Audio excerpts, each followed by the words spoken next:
Exam में पूछा गया था सीबीएसई के द्वारा।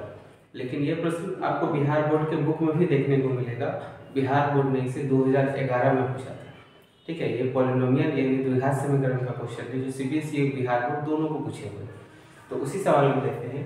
तो सवाल यहाँ पर क्या है कि if alpha and beta be the zeros of polynomial px 3x² + 2x + 1 then find polynomial with zeros are. यानी एक आपको दूसरा पॉलिनोमियल निकाल के दिखाना है जिसके जीरोज क्रमशः यह दिए गए और ये पॉलिनोमियल पहले से ही है। ठीक है, तो ये इसका जवाब इसी के बेसिस पे देना है।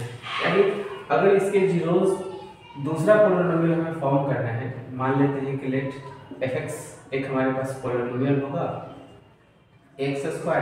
क्या हम लोग ने पढ़ा है कि अगर जीरोज दिए रहते हैं तो कैसे इक्वेशन निकालते हैं, अल्फा प्लस बीटा निकालते हैं। तो अल्फा की जगह पर तो सारे वैल्यू है 1 - alpha plus 1 - alpha plus 1 - beta 1 + beta into x plus alpha into beta यानी 1 - अल्फा 1 प्लस इंटू 1 - बीटा बढ़े 1 + बीटा। तो जब इस पर वैल्यू को सब्स्टिट्यूट करेंगे यानी रखेंगे तब जाके हमें नया पॉलिनोमियल मिलेगा। ठीक है, तो ये सवाल जितना आसान है उतना ही टफ है। ये 3 मार्क्स वाले में सीबीएसई बोर्ड और 4 मार्क्स वाले में बिहार बोर्ड में ये सवाल पूछे गए। तो सवाल को देखते हैं। हमारे पास एक इक्वेशन दिया गया है गिवन हमारे पास है कि 3x² + 2x + 1। ठीक है, हमारे पास एक px इक्वेशन दिए गए हैं। हम जो जानते हैं कि अल्फा प्लस बीटा क्या होता है, अल्फा प्लस बीटा यानी 2/3 होगा यानी -b/a। ठीक है, -b/a यानी -2/3 और अल्फा इंटू बीटा क्या होता है c/a। c का वैल्यू यहाँ 1 है, a का वैल्यू 3 है, 1/3। इतना का हमारे पास काम है। ठीक है, 2 वैल्यू तो निकल जाए। अब लोग इस पर काम करेंगे ना, क्योंकि इस इक्वेशन में हमें वैल्यू को सब्स्टिट्यूट करने के लिए वैल्यू तो चाहिए। अल्फा प्लस बीटा का मान मिलेगा, अल्फा इंटू बीटा का मान मिलेगा। अब ये हमें चाहिए तो 1 - अल्फा 1 + बीटा प्लस एक बार इसे जोड़ लेते हैं 1 + बीटा 1 - बीटा 1 + बीटा। ठीक है, इसका एलसीएम निकालेंगे तो क्या आ जाएगा, इस दोनों का एलसीएम निकालेंगे, सॉरी यहाँ अल्फा है, एलसीएम निकालेंगे तो 1 + अल्फा इंटू 1 + बीटा आ जाएगा। इसे ये वैल्यू कैंसिल, ये बचेगा तो 1 - alpha 1 + beta plus 1 - beta into 1 + alpha. Cross multiplication क्या आ जाएगा मल्टीप्लिकेशन करने के बाद, अल्फा को अल्फा से करेंगे, 1 को 1 से करेंगे 1 को 1 से 1 आ जाएगा, 1 को बीटा से plus beta minus alpha into beta plus 1 को 1 से करेंगे 1 को अल्फा से alpha minus beta minus alpha into beta by ये वैल्यू में क्या मिलेगा 1 + alpha plus beta plus alpha into beta मिलेगा। ठीक है, यहाँ पर ध्यान से बीटा कैंसिल, अल्फा कैंसिल, तो हमें क्या मिलेगा, हमें मिल जाएगा 1 + 1 2 2 अल्फा बीटा बाई नीचे वैल्यू मिलेगा 1 + alpha plus beta plus alpha into beta. कैसे लिख सकते हैं, है ना, अल्फा प्लस बीटा को एक जगह लिख लिया। अब इधर सॉल्व करना है। अब ध्यान से देखिए 2 - 2 अल्फा इंटू बीटा का वैल्यू तो मिल चुका है। ठीक है, इसीलिए 2 - 2 अल्फा इंटू बीटा का वैल्यू हमें मिला है -1/3 इंटू 1/3 बाई ये वैल्यू 1 प्लस इसका वैल्यू हमें मिला है -2/3 और इसका वैल्यू हमें मिला था अल्फा इंटू बीटा का वैल्यू 1/3 तो 1/3।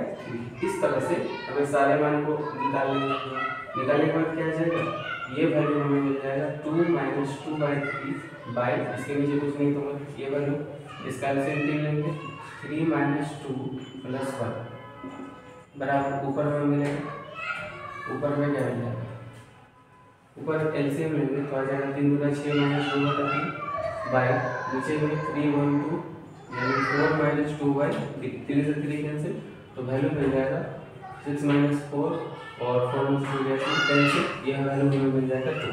यानी ये वैल्यू जो सॉल्व होकर हमें मिलेगा ये पूरा का वैल्यू हमें 2 आ गया। अब हमारी बारी है इसे निकालने का, ठीक है ना। तो प्रोडक्ट को निकालेंगे और also 1 minus alpha 1 plus alpha into multiply करते 1 minus beta 1 plus beta multiply करेंगे 1 को 1 से 1 आ जाएगा 1 को बीटा से minus beta minus alpha plus alpha into beta. नीचे में भी सेम है, नीचे वाला वैल्यू तो वही आएगा ना, ये जो यहाँ पर जो वैल्यू आया था वही आएगा। मल्टीप्लाई करो 1 plus alpha plus beta plus alpha into beta. और ऊपर ध्यान से देखिए 1 को तो बाहर कर लीजिए, यहाँ से माइनस के साइन को कॉमन कर लीजिए, क्या आएगा alpha into beta plus alpha into beta आ जाएगा। ठीक से नीचे में क्या वैल्यू आ जाएगा 1 प्लस अल्फा प्लस बीटा के मान -2/3 प्लस अल्फा इंटू बीटा के मान 1/3 सब्स्टिट्यूट करेंगे। फिर से एक बार 1 माइनस क्या आ जाएगा 1 माइनस अल्फा प्लस बीटा का मान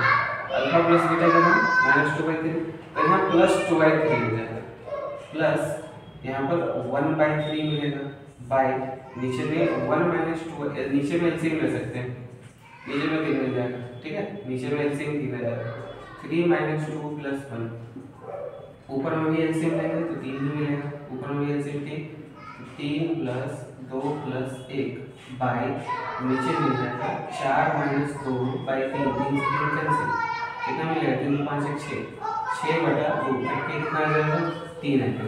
तो इस पूरे इक्वेशन की जगह हम लोग 3 सब्स्टिट्यूट करेंगे। तो अब हम लोग देख सकते हैं कि इक्वेशन क्या मिल जाएगा। तो पॉलिनोमियल नया पॉलिनोमियल हमें क्या मिलेगा fx बराबर मिलेगा x स्क्वायर माइनस इस पूरे का वैल्यू हमें आया है कहाँ यहाँ पर है। ठीक है ये 2 आया तो -2x प्लस और ये पूरे का वैल्यू कितना आया है 3 है प्लस 3। तो हमें जो नया पॉलिनोमियल मिला वो x square minus 2x plus 3 मिला। और ये सवाल बोर्ड में अभी तक टोटल 2 बार पूछे हैं, सीबीएसई बोर्ड में 2 बार पूछे हैं, सीबीएसई और बिहार बोर्ड में केवल एक बार ही पूछे। आईसीएसई बोर्ड का ध्यान में नहीं है कि इससे बोर्ड पूछा है कि नहीं पूछा है। तो ये इसका डिटेल सॉल्यूशन है, थोड़ा सा लंबा वीडियो हो गया क्योंकि सवाल ही बड़ा था। ठीक है इसमें कोई डाउट हो तो आप पूछ सकते हैं। दूसरा आप इसमें डाउट क्या होगा आप सिंपल सा देखो ना, आपको बस ये कैलकुलेशन ही तो करना है, मेन टफ यही काम है कैलकुलेशन करना है। यहाँ पे बस मल्टीप्लिकेशन को डन करके एलसीएम लेके वैल्यू को सब्स्टिट्यूट करता है। अगर आपको एलसीएम लेने में कोई दिक्कत आ रही है तो आप 10वां क्लास पढ़ ही क्यों रहे हो, है ना। अगर आपको यहाँ पे कैलकुलेशन में भी प्रॉब्लम आ रहा है ठीक है तो आप 10वां में पढ़ ही क्यों रहे हो। ये सब तो 6वां 7वां का टॉपिक है, सॉरी टॉपिक तो 10वां का ही है बट कैलकुलेशन का जो मेन बेस है वो तो 6 7 है। ठीक है